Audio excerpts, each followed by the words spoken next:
Il y a des poètes qui torturent les mots, qui menacent les lettres du bout de leur mégot, des griffonneux, des cancres, des fraudeurs de la prose, qui bavent de toute leur encre pour ne pas dire grand-chose.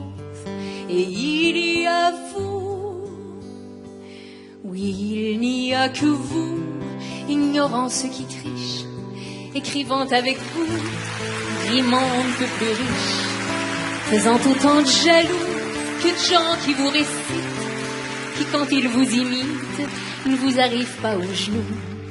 Oui, il n'y a que vous, maîtrisant le crayon et devenant du coup plus grand que l'émotion, plus grand que les pays, qui plantent vos refrains au creux de leur jardin, qui embaument l'esprit.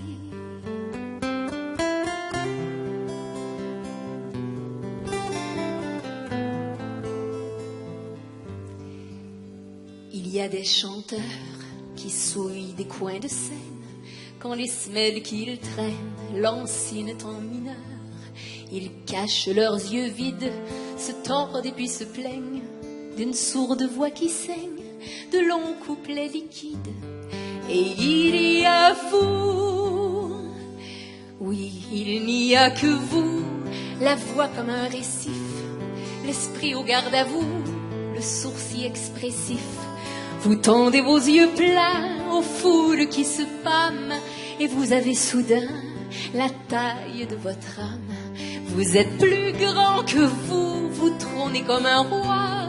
Les mots sont des bijoux qui vous tombent des doigts et on les porte en nous, ce qui fait que voilà, quand vous rentrez chez vous, vous ne nous quittez pas.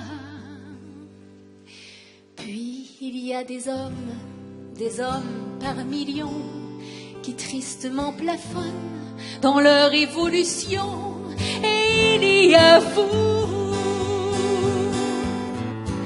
vous si intemporel, si grand mais si fragile, penché comme un bon ciel au-dessus de votre famille.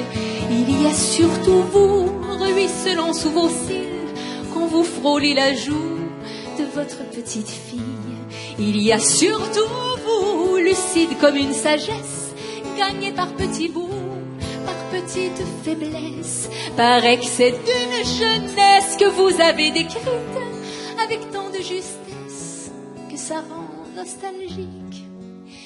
Il y a surtout vous, 20 ans et tant de poussière, que vos cheveux du cou sont tout de blanc couverts. Il y a surtout vous qui m'ouvrez votre cœur. Il y a surtout vous, pour mon plus grand bonheur.